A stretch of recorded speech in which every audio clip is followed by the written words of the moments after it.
የአሜሪካው ፕሬዝዳንት አገራቸው ከቴህራን ጋር የገባችው የተኩስ አቁም ስምምነት በቀላሉ ሊጣስ የሚችል ነው በማለት ኢራን በቀና ልቦና ዘላቂ ለሆነ ስምምነት መደራደር አለባት ሲሉ ተናግረዋል። እንደዚሁም ዶናልድ ትራምፕ ለኢራን የጦር መሳሪያ ሲያቀርብ የነበረ አገር በሙሉ አሁኑኑ ታሪፍ ይጣልበታል ሲሉም ማስጠንቀቂያቸውን አስቀምጠዋል።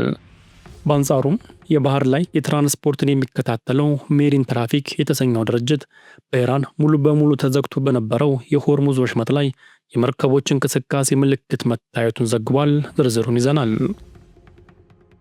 ሊባኖስ ዓለምን እየተማጸነች ትገኛለች። የሊባኖሱ ጠቅላይ ሚኒስትር ነዋፍ ሰላም ከፍተኛ የአየር ድብደባ ከተፈጸመባቸው በኋላ የሊባኖስ ወዳጆች በሙሉ እባካችሁ የእስራኤልን ወታደራዊ እርምጃ በምትችሉት መንገድ ሁሉ አስቁምልን ሲሉ እየተማጸኑ ይገኛሉ። መግለጫውንና እስራኤል ያደረሰችውን ከባድ የአየር ድብደባ የሚዳስስ መረጃም ይዘናል፣ ወደ እናንተ እናደርሳለን።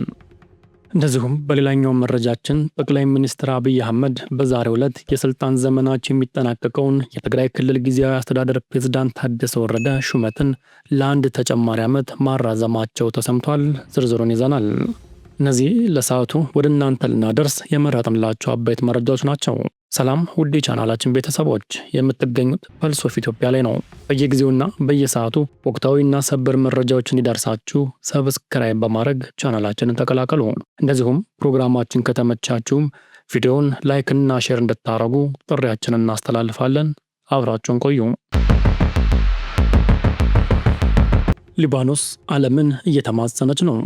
የሊባኖሱ ጠቅላይ ሚኒስትር ነዋፍ ሰላም ከፍተኛ የአየር ድብደባ ከተፈጸመባቸው በኋላ የሊባኖስ ወዳጆች እባካችሁ የእስራኤልን ወታደራዊ እርምጃ በምትችሉት መንገድ ሁሉ አስቁሙልን ሲሉ ተማጽነዋል። ነዋፍ ሳሌም በኤክስ ገጻቸው ላይ እስራኤል በሊባኖስ በተለይም በዋና ከተማዋ ቤሩት ውስጥ በተለያዩ አካባቢዎች ያልታጠቁ ሰላማዊ ሰዎችን ሕይወት የቀጠፈ በሕዝብ በተጨናነቁ የመኖሪያ ሰፈሮች ላይ ያነጣጠረ ጥቃት መፈጸሟን ቀጥላለች ብለዋል። ጠቅላይ ሚኒስትሩ ለዓለም አቀፉ ማህበረሰብ ጥሪ ያቀረቡት የእስራኤል ሰራዊት በሂዝቦላ ላይ ዘመቻ ከጀመረበት ጊዜ አንስቶ በተለይ በመላው ሊባኖስ ዛሬ መጠነ ሰፊ ድብደባ መፈጸሙን ካስታወቀ በኋላ ነው። ሰላም እንደሚሉት የእስራኤል ጦር ጥቃቶች ለዓለም አቀፍ ሕግ ፍጹም ቸልተኝነትን አሳይተዋል። አክለውም ሁሉም የሊባኖስ ወዳጆች እነዚህን ጥቃቶች በሁሉም መንገዶች ለማስቆም እንዲረዱን ጥሪ እናቀርባለን ብለዋል። ሊባኖስ 24 የተባለ የአረበኛ ዜና ወኪል በበኩሉ በኤክስ ገጹ ላይ በሊባኖስ የሚገኙ ሆስፒታሎች በተጎጂዎች መጨናነቃቸውን አጋርቷል። የሊባኖስ ጤና ሚኒስቴር በበኩሉ ዜጎች አውራ መንገዶችን ለአምቡላንሶች እንዲለቁ ጠይቋል። የሂዝቦላ ደጋፊ የሆነው አልማርና ቴሌቪዥን ጣቢያ ደግሞ እስራኤል በደቡባዊ ቤሩት በፈጸመችው ጥቃት በርካቶች መሞታቸውንና መጎዳታቸውን በቴሌግራም ገጹ ላይ ጽፏል።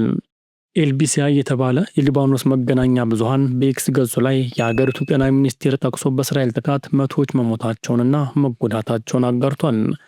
በመንግስት የሚመራው የሀገሪቱ የዜና ወኪል በበኩሉ በደቡባዊ ሊባኖስ እድሉን ከተማ በአንድ ቤት ላይ በተፈጸመ ጥቃት 3 ሴቶች መገደላቸውን ዘግቧል።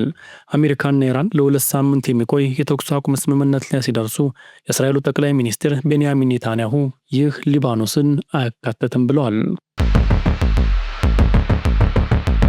የአሜሪካው ፕሬዝዳንት ዶናልድ ትራምፕ ለኢራን የጦር መሳሪያ ሲያቀርብ የነበረ ሀገር አሁኑኑ ታሪፍ ይጣልበታል አሉ።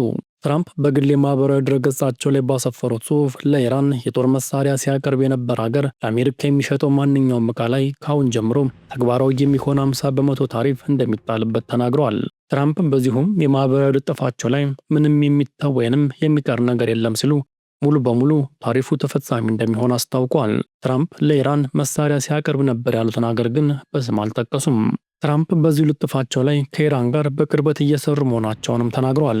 ዩናይትድ ስቴትስ ከኢራን ጋር ትሰራለች ያሉት ፕሬዝዳንት ትራምፕ እኛ የወሰንነው በጣም ውጤታማ የሆነ የስርዓት ለውጥ ነው የተካሄደው ብለዋል። ትራምፕ ኢራን ዩራኒየም አታበለጽግም ያሉ ሲሆን አሜሪካ ከቴህራን ጋር በመሆን በጥልቅ የተቀበሩትን የኒውክሌር ብናኞች በመቆፈር ታስወግዳለችም ብለዋል።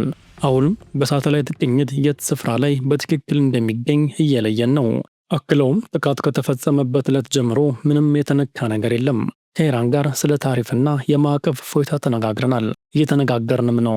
አብዛኞቹ 15 ነጥቦች ቀድሞውኑም ከስምምነት ላይ ተደርሰዋል ብለዋል።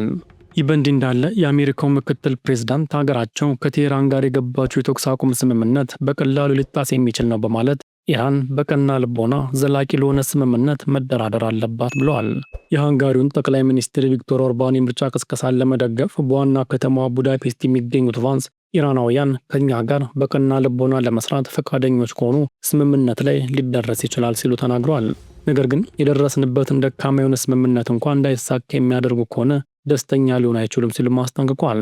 ኢራንም ከአሜሪካ ጋር በማደራደር ውስጥ ሚና የነበራቸው የፓኪስታን ጠቅላይ ሚኒስትር ሼህባዝ ሻሪፍ በሁለቱ ሀገራት መካከል ሁሉንም አለመግባባቶች ለመፍታት የሚያስችል መደምደሚያ ላይ ለመድረስ የሚያስችል ድርድር ለማድረግ የሚደረገውን ውይይት ኒዛልባት አርብ ዕለት እንደምታስተናግድ ተናግረዋል። የኢራን መገናኛ ብዙሃን ቫንስ የአሜሪካ ተደራዳሪ ልዑካን ቡድንን እንደሚመሩ የዘገቡ ሲሆን ዋሽንግተን ግን ይህንን አላረጋገጠችም። ይህ በእንዲህ እንዳለም የባህር ላይ ትራንስፖርትን የሚከታተለው ሜሪን ትራፊክ የተሰኘው ድርጅት በኢራን ሙሉ በሙሉ ተዘግቶ በነበረው የሆርሙዝ ወሽመጥ ላይ የመርከቦች እንቅስቃሴ ምልክት መታየቱን አስታውቋል። ወሽመጡ አንድ በግሪክ ባለቤትነት የተያዘችና ሌላ ደግሞ በላይቤሪያ የተመዘገበች መርከብ ማለፋቸውን ጠቅሷል። ባለፉት 40 ቀናት በወሽመጡ ላይ የሚደረግ የመርከብ እንቅስቃሴ ያለመግባባት ምንጭ ሆኖ ቆይቷል። ምንም እንኳ የረጅም ጊዜ እቅድ ምን እንደሆነ ባይታወቅም በአሜሪካና በኢራን መካከል የተደረሰው ጊዜያዊ ተኩስ አቁም ስምምነትን ተከትሎ ወሽመጡ ክፍት ሆኗል። የተወሰኑ ሀገራት ቀደም ብሎ ከኢራን ጋር መርከቦቻቸውን በወሽመጡ በኩል ያለምንም ችግር ማለፍ እንዲችሉ ከስምምነት ላይ ደርሰዋል። ከእነዚህ ሀገራት መካከል ፊሊፒንስ፣ ፓኪስታንና ህንድ ይገኙበታል። ቀሪው የዓለም ሀገራት መርከቦች ግን በወሽመጡ በኩል ለማለፍ ሲሞክሩ ተደጋጋሚ ጥቃትን ከኢራን በኩል አስተናግዷል። የሆርሙዝ ወሽመጥ ተዘግቶ በቆየባቸው ሳምንታት ውስጥ የነዳጅ ዘይት፣ የተፈጥሮ ጋዝ ፍሰት በከፍተኛ ሁኔታ ቀንሶ ነበር። ይህም የአፈር ማዳበሪያ ለማምረት የሚያስፈልገው ግብዓት ላይ ከፍተኛ አሉታዊ ጫና ፈጥሮ ቆይቷል። የኢራን የውጭ ጉዳይ ሚኒስትር አባስ አራግቺ በቀጣይ 2 ሳምንታት ውስጥ በሆርሙዝ ወሽመጥ በኩል ከኢራን ጦር ጋር በመተባበርና የቴክኒክ ክፍተቶችን ከግንዛቤ በማስገባት ያለምንም ችግር ማለፍ ይቻላል ብለዋል።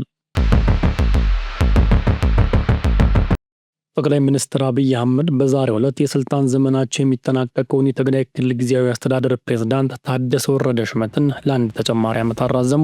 የጠቅላይ ሚኒስትር ጽህፈት ቤት ሌተናንት ጄኔራል ታደሰ ወረደ ስልጣን ማራዘሙን ያስታወቀው ዛሬ ነው።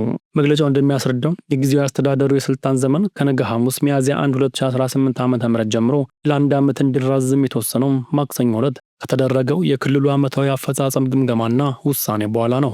የጊዜያዊ አስተዳደሩ ምክትል ፕሬዝዳንት ማክሰኞ መጋቢት 29 በአዲስ አበባ ተገኝተው ለጠቅላይ ሚኒስትር አብይ ዓመታዊ አፈጻጸም ሪፖርት እንዳቀረቡና በውጤቶቹ ላይ ግምገማና ውይይት እንደተደረገ ተገልጾ ነበር። የጦር ኃይሎች ጠቅላይ ኤታማዦር ሹም ፊልድ ማርሻል ብርሃኑ ጁላ፣ የፍትህ ሚኒስቴር ጌዲዮን ጢሞቴዎስ እንዲሁም የጠቅላይ ሚኒስትሩ የምስራቅ አፍሪካ ጉዳዮች አማካሪ ጌታቸው ረዳን ጨምሮ የተለያዩ የመንግስት ከፍተኛ ባለስልጣናት በውይይቱ ላይ ተገኝተዋል።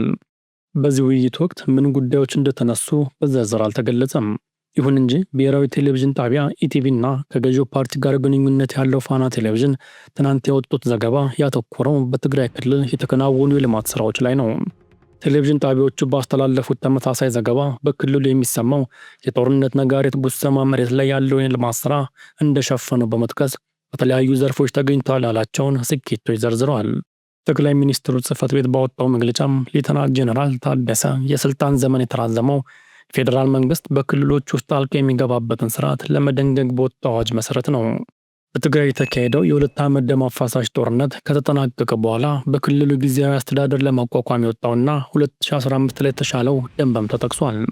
የመጀመሪያው ደንብ ቢሻርም ከፕሪቶሪያ ስምምነት መፈረም በኋላ የሚኒስትሮች ምክር ቤት በ2015 ዓ.ም የትግራይ ክልል አካታች ጊዜያዊ አስተዳደር ደንብ ማውጣቱ ይታወሳል። ይህ ደንብ የጊዜያዊ አስተዳደሩ ርዕሰ መስተዳድር በሰላም ስምምነቱ መሰረት በሚደረግ የፖለቲካ ምክክር ተለይቶ በጠቅላይ ሚኒስትሩ እንደሚሾም ደንግጓል። ሌተናንት ጄኔራል ታደሰ ከፕሪቶሪያ ስምምነት በኋላ ክልሉን ሲመሩ ከነበሩት የቀድሞ ፕሬዝዳንት ጌታቸው ረዳ ስልጣኑን የተረከቡት ባለፈው ዓመት በዚህ ዕለት መጋቢት 30 ነበር። ታደሰ ትግራይ ክልል እንዲመሩ የተሾሙት የፌዴራል መንግስት በክልል ጣልቃ ገብነት የሚስርዓት ለመደንገግ የወጣው አዋጅ የጊዜያዊ አስተዳደሩን የቆይታ ጊዜ ለማራዘም በሚያስችል ሁኔታ ተሻሽሎ ነው።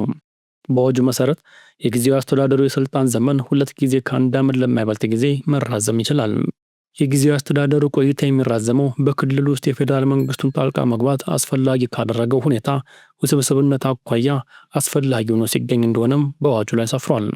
አዋጁ ይህንን የቆይታ ጊዜ ማራዘም ስልጣን የሰጠው ለፌዴሬሽን ምክር ቤት አፈጉባኤ ነው። አፈጉባኤው አገኘሁ ተሻገር የጊዜያዊ አስተዳደሩ ቆይታ በድጋሚ እንዲራዘም ውሳኔ ስለማሳለፋቸው እስካሁን በይፋ አልተገለጸም።